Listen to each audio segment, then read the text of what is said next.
Sama-sama cari makan kok masih saja sikut-sikutan. Dalam dunia kerja di pemerintahan maupun sektor swasta, politik kantor mungkin adalah hal yang lazim ditemui. Sebagian dari kamu mungkin menganggapnya sebagai hal yang tabu dan sebagian menganggap itu bagian dari usaha untuk maju. Repot kalau begini, padahal saat masuk dalam dunia kerja, kamu tidak serta-merta hanya bekerja saja tanpa mengetahui arus yang terjadi di dalam kantor. Ketika kamu menjadi seseorang yang polos tidak mengetahui politik kantor, bisa jadi kamu akan dipermainkan oleh rekan kerjamu sendiri untuk mencapai tujuan yang dia inginkan. Apakah kamu masih mau diam saja? Mari kita sama-sama memahami mengenai politik kantor. Politik kantor itu apa? Politik kantor merupakan suatu aktivitas yang dilakukan individu untuk meningkatkan status, mempertahankan kekuasaan serta mewujudkan agenda pribadi mereka. Terkadang, dalam melakukan hal tersebut seorang individu akan mengorbankan orang lain demi kepentingannya sendiri.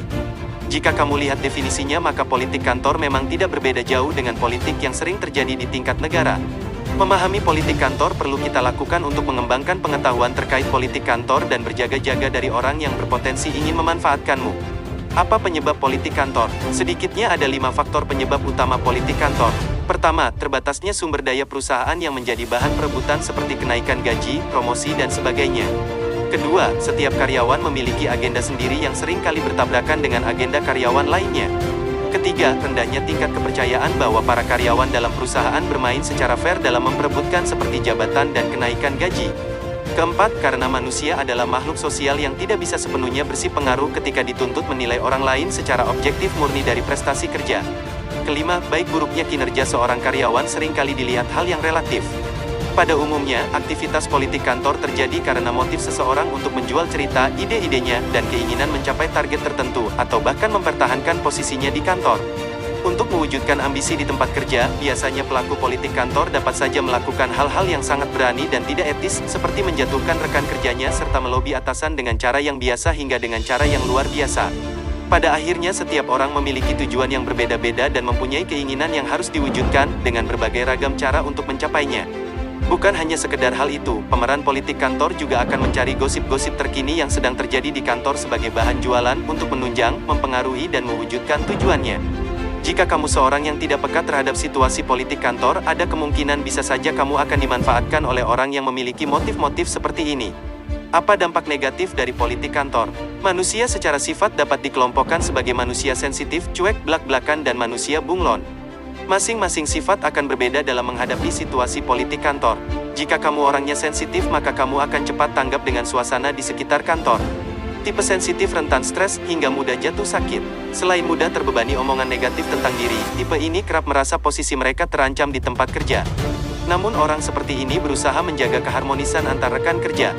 Jika kamu orangnya cuek, tapi bukan orang tidak peduli dengan keadaan sekitar. Kamu berusaha agar politik kantor tidak sampai mengganggu kinerja dan ketenangan batin kamu di kantor. Kelebihannya, tipe cuek lebih tangguh daripada yang sensitif. Kekurangannya, tipe ini cenderung dingin, berjarak, dan individualis. Jika kamu orang yang polos, bukan berarti kamu nggak pintar. Tentu saja kamu akan beradaptasi dengan dinamika kantor baru, seperti memahami peraturan dan kondisi lingkungan. Kelebihan orang polos ibarat kertas kosong atau halaman baru, sehingga lebih mudah didekati dan diajak bekerja sama. Kekurangannya, orang polos rentan dimanipulasi, terutama oleh rekan kerja yang lebih senior punya wewenang dan kekuasaan lebih tinggi. Kalau kamu orang yang blak-blakan, kamu akan open banget soal politik kantor, siapapun yang bertanya tentang kantor akan dijawab blak-blakan. Berani menyuarakan yang menurut mereka salah dan membela yang mereka anggap benar. Kelebihannya, mereka nggak suka pura-pura. Kalau memang lagi ada masalah, mereka mau diselesaikan saat itu juga. Kekurangannya, orang blak-blakan ini nggak pandai berdiplomasi. Hal ini sering menimbulkan keribut dengan rekan kerja, pimpinan, hingga manajemen, sehingga kurang disukai. Nah, kalau kamu orang yang bersifat bunglon, maka kamu berkarakter cerdas dan tangguh. Tipe ini cenderung patut diwaspadai dan ditakuti. Ada 2 kemungkinan seseorang memilih menjadi tipe ini, yaitu tukang cari aman dan oportunis. Kelebihannya, tipe ini tangguh dan fleksibel dalam beradaptasi di kantor. Kemampuan mereka untuk bertahan hidup juga sangat tinggi. Kekurangannya, mereka sulit menjalin dan mempertahankan hubungan baik dengan rekan kerja. Cenderung bicara seperlunya karena punya banyak rahasia, cenderung merusak reputasinya sendiri begitu aslinya mereka ketahuan.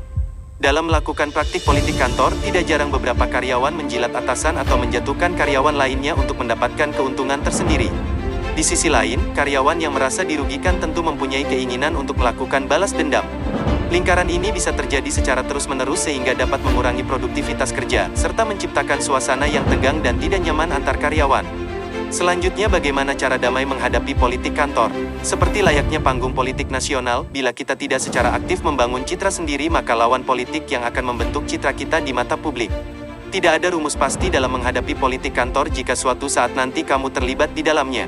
Kamu dapat mengikuti beberapa cara menghadapinya. Kamu harus tetap fokus pada pekerjaan. Jika kamu tidak ingin terlibat dalam dunia politik kantor, salah satu cara terbaik adalah dengan meninggalkannya dan tetap fokus pada pekerjaan. Walaupun begitu, tetap ikuti perkembangan aktivitas tersebut agar suatu saat kamu paham ketika hendak dimanfaatkan atau dicela oleh rekan kerjamu.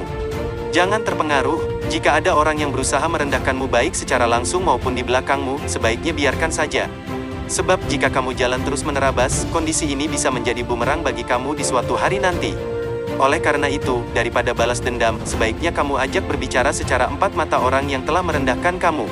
Dan tanyakan kepadanya kenapa ia menggosipkan kamu dengan permasalahan-permasalahan pribadi dan dengan data kinerja yang tidak sesuai. Ciptakan lingkungan positif. Kamu harus tetap membuat lingkungan secara pikiran maupun keadaan beraura positif saat kerja, meskipun dimulai dari hal kecil. Seperti memberikan semangat kepada rekan kerja, berempati pada sesama, serta memuji mereka. Sehingga dengan hal ini kamu memiliki kemungkinan untuk menciptakan budaya yang baik di sekitarmu. Jadi sebaiknya bermainlah politik kantor dengan cara yang bersih tanpa harus mengotori lingkungan kerja. Tanpa menggigit orang lain, mengonggongin sesama, dan menjilat pimpinan seperti seekor anjing.